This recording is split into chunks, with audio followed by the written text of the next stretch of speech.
Welcome back to the Iron Insight. This is episode 8. I'm Bryn Wells. Today we're going to be talking about what kind of welder you should get for what. What are you doing? Are you a hobbyist, pipeline, field welding, yada, yada, yada. What welder do I need? I'm joined by my co-host, Andrew Nichols with Southern Leatherworks. Let's get into it. All right, you asked first question. Let's get talking about it. So if you're a hobbyist, like me or you in school, I guess you could consider a hobbyist or a student that would want an intro machine, maybe a multi-process because they want to learn it all. So I would say there's nothing wrong with a Harbor Freight welder. No, absolutely not. Yeah, when you're just starting out, I really wanted a Vulcan. I think that's the higher end of the Harbor Freight welders is the Vulcan. And then what else do they have? They Absolutely. have titanium. I believe the titanium. They had the titanium and the Vulcan. I believe it's the orange and the green models. I believe. Chicago Electric as well. They have that as well. That was actually the first welder I got my hands on. It was a little flux cord 110 Chicago Electric. And I think the best welder to start out with is whatever you can get your hands on. I don't care if it's Facebook Marketplace, Craigslist, the crackhead selling you it out of the back of his van. I don't care. It just depends on your situation. But I definitely wouldn't turn my nose up to a Harbor Freight welder. It's all, transformer type technology and it's all good stuff. So that's a good point. Facebook Marketplace. I wasn't even thinking about that. Yeah. Even though when I was a hobbyist or a student, I was looking at an intro level welder beginner just to do some art, some practice, all that. I was on Facebook Marketplace, but there's nothing wrong with getting a used welder. Maybe bring a more experienced welder with you that would be able to test it and tell you what's what and all that. Or if you know what you're doing, you know what you want, then go pick that up. If you don't have a budget, go to your local welding supply store and see how much they'll try to sell it to you or something like that. Absolutely. And I said transformer earlier. I meant inverter machines there at Harbor Freight. And like you said, if you could take someone that kind of knows what they're looking for, even if it's just how to run the machine, as long as they can weld and make sure all the contactors are working and it's actually welding, then you're good. Especially if you can't go buy a brand new Miller welder. Sometimes you got a wheel and deal on Marketplace or Craigslist. It doesn't matter. Or you can go to the pawn shop where Bryn Welds offloads all of his welders, and you just go get those. Yeah, I just gave the pawn shop on South Locust in Grand Island, Nebraska, Express Pawn. If you're anywhere near, You want to know a funny story? I got one of those cheap, crappy Chinese plasma cutters they sent me on TikTok for me to review. And I was like, guys, I'm not reviewing this. And they didn't want it back. So I ended up trading a guy a compound bow for it. And I got a sweet – dude, this bow is worth way more than this plasma cutter. And I ended up giving it to my older brother. So it worked out great. I sold a welder to the pawn shop on South Locust, still in the box, unopened, never used. And then I took that money and picked myself up a 30-06 right Absolutely. after. But they knew that was the deal. So they also gave me a pretty good deal on that welder. I was pretty surprised. It's no, what is that, Rick Harris from the pawn shop? I'm Rick Harris. This is my pawn shop. Did it try and lowball the crap out of you? Yeah. Yeah, they didn't, and I was pretty surprised. Shout out to Anthony at Express Pawn. He really hooked it up. So we covered the hobbyist and the beginner user, and, like you and me when we first started, we covered that. I guess let's step into something where it's more like, okay, you get your first full-time welding job and you're trying to do more side projects. What are you looking for if you're going to be possibly, traveling to someone's house to weld something, or you're working out of your garage, and, what are we looking for in that case? You could take the Everlast route, or even your beginner machine. You might be able to get by with that for a while. Yeah. If you're doing any mobile work, you can hook your Everlast up to a 110 or 220 generator plug or a generator, yeah. Yeah, or a generator if you're doing mobile work. And as long as I can't remember, harmonic distortion rate or percentage, I think, aligns with your welder, I think is all you need to check. And yeah, you'd have to make sure it's clean power for sure, because you don't want to smoke your welder hooking it up to some random generator, because that will happen. Happens all the time in the Everlast group chat. There's always people asking questions about that, and we've said it thousands of times in there probably now, or hundreds, I guess. I don't know about thousands. So you could get an Everlast, or if you still want a multi-process machine, even as an entry level, they're super affordable, and it's honestly, it's some of the top-notch quality. You got guys like Jesse McCollum, Mark Winchester, me and you both run out. I There's mean, a lot of unless someone else gives me a different machine, I won't be running anything else, especially if I'm going to be buying my own machines. And if I was to restart again, yeah, I would get a small multi-process Everlast to be able to run on these job sites. And I'm actually in the market to get a smaller one because all I have is my 275 Lightning. I'm looking to get a smaller one to be able to bring on the job sites. So, and I do some pretty heavy welding on vertical supports and stuff for buildings and roof supports and stuff. So it's not like I'm doing beginner stuff here. So I think Everlast is definitely a good way to go. Yeah, I started with the MTS 225, and you have the big brother, the MTS 275, with a cooler and a water-cooled MIG torch. Oh, I macked that bad boy out. I was not going the cheap route. And then now I have the Hurricane 220 MTS-C. That's MIG, TIG, stick, plasma, AC/DC. Everything you'll need. That's a whole fab shop. You can start your own business with that one welder. Are you kidding me? That's insane. You can literally do everything under the sun as long as your skills can do it. I mean, that machine will do whatever you want it to do. You just got to be able to talk to that machine. And if you're not looking for a multi-process welder, if you're looking for a dedicated TIG machine or MIG machine, the Cyclone series for the MIG is a really good smaller welder. If you're just going dedicated MIG, and then with TIG, we just released probably about a year ago, I think, or two now, we unveiled the Typhoon series at Atlanta Fab Tech. And the Typhoon series is, I would put it against any other TIG welder out there right now. It's right up there with Feronius customization-wise. It's insane what you can do with your arc and all that, the customization, because the two guys that designed it are two of the best welders I've ever seen in the world so far, Mark Winchester and Jesse McCollum. They did all the R&D and all that.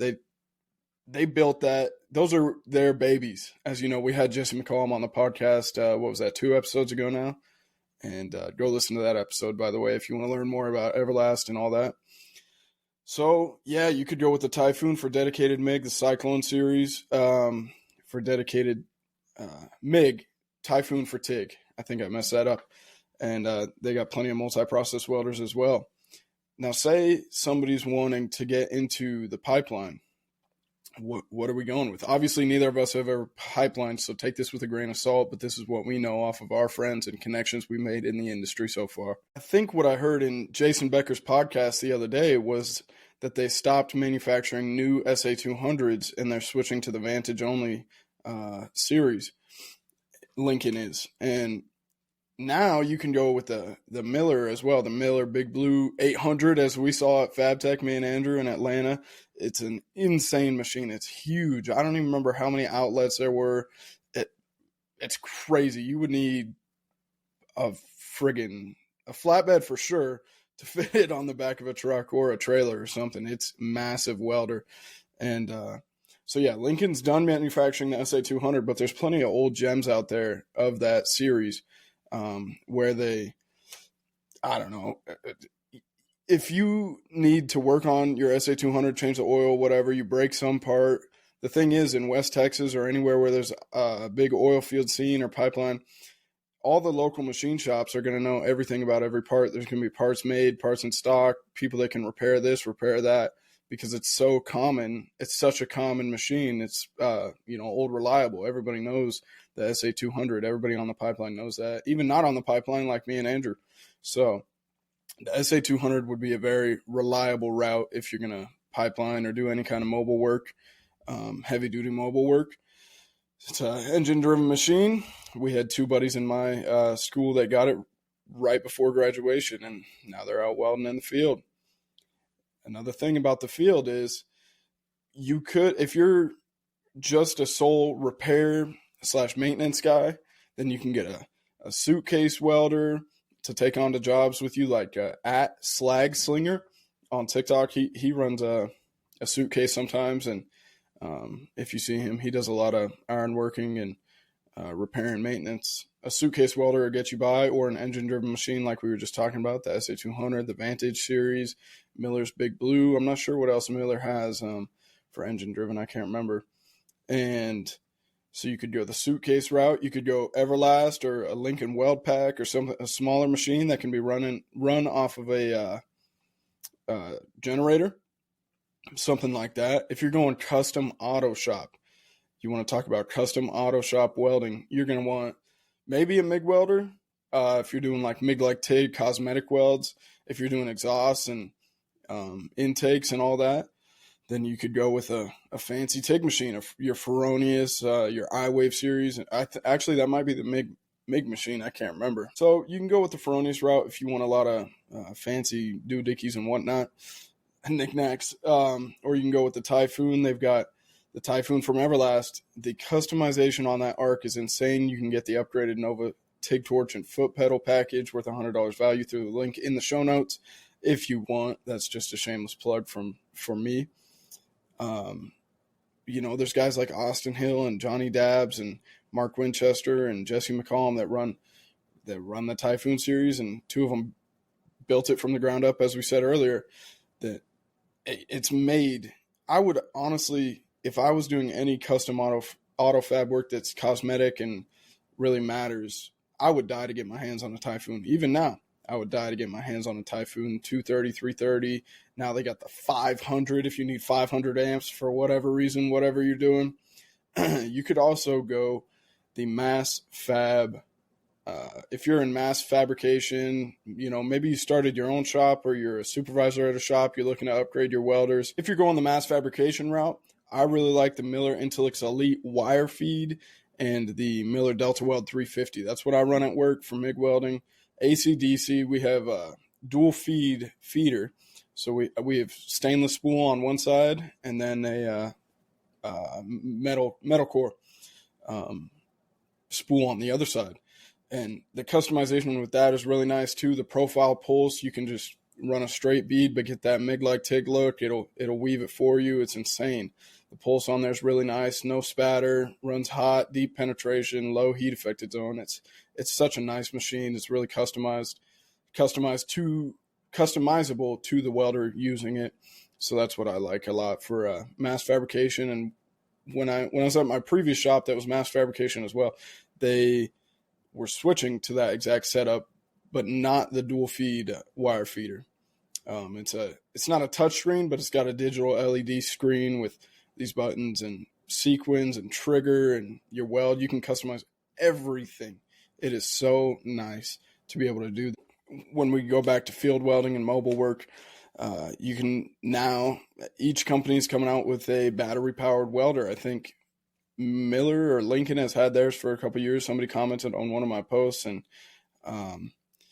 but ESOP dropped theirs at this past FabTech, and we looked right before the show. You can run 33 6013 rods per 4 12 amp hour batteries, which, I mean, man, you're going to have to charge and spend a lot on batteries to be able to run that all day. 33 rods. Yeah, if you're interested in watching one get demoed, Weld.com is either releasing a video or already has released a video using it in Colorado on a ski resort, I believe. They made a repair with that. Bo was talking about that in our previous episode. Actually, 2 episodes ago now, because Welds by Zen just came out. So, yeah, they've got a video out with it, and I don't know. It's 33 rods for 4 batteries. So if you have 8, you get 66. If you're hard surfacing a bucket or something like that, you might fly through that pretty quick. 8 batteries, I don't know. Yeah, but if you're doing a normal repair on like a cracked planter or something for a farmer, then I think it would work fine. 33 rods might. And you'll have those backup batteries probably, because 4 come with the machine, right? Yeah. And then you'll probably buy 4 more, whatever. Now you got a ton of batteries and chargers. But yeah, that's all we got. I mean, you've got Feronius, ESOB, Everlast, Miller, Lincoln, Harbor Freight, Chicago Electric, Vulcan, Titanium. There's so many options out there. Yes, Welder, all those. There's so many options out there. Do your research. Talk to some more experienced welders if you're getting into it, or if you've been into it for a while. See if your local weld shop or let you demo one or something like that, if they have one in stock, or see if somebody has one. Let them, ask them if you can run it for a little bit, see if you want it. something like that. For me, it's Everlast because, it's a little biased of an opinion, but if you're looking for an Everlast, go ahead and check out that link in the show notes for the upgraded Nova Torch and TIG foot pedal, worth $100 value. But thank you for watching. This is a shorter episode, just a little filler episode. Andrew's in the middle of a move. He just moved back down to Florida, still getting acclimated. And this is a little bit of a shorter episode because, Andrew's in the middle of a move. It's a busy time for both of us. I'm still trying to get things set up at my house and whatnot. But thank you for starting your week off right with the Iron Insight. Tune in next week. Leave a review in the show notes. Tell us how we're doing, or shoot us a message on social media. You can find all of our links in the description, such as Everlast Welders, upgraded Nova Torch, and TIG pedal. And Edge welding cups, Bryn Welds 15, and the link in the show notes. I'm Bryn Welds. Thank you.